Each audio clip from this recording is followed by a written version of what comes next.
কাল কাজের টাইমে ভাত খাইয়া বাইতে বাইরেছে আর বাড়িতে যায় না। সে কি করতো? কারেন্টের কাজ করতো।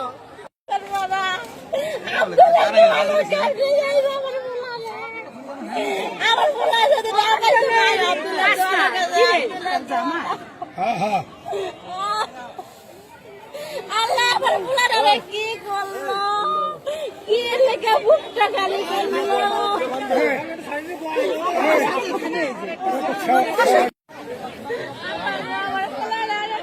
না রাত্রে কাজে লেগেছে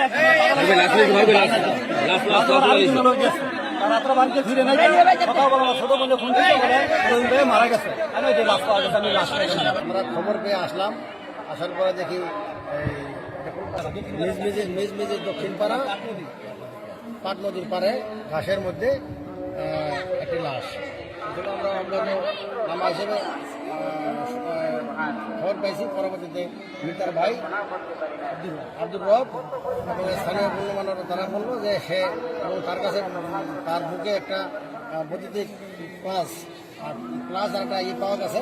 কারেন্টের মিস্ত্রি ধারণা করা হইতেছে এবং সে কারেন্টের মিস্ত্রি হয়তো বা কোনো বাসায় কাজ করতে যেয়ে কারেন্টের শর্ট খেয়ে সে মারা যেতে পারে। প্রাথমিকভাবে ধারণা হইতেছে, ব্যাপারটা তদন্তাধীন আছে।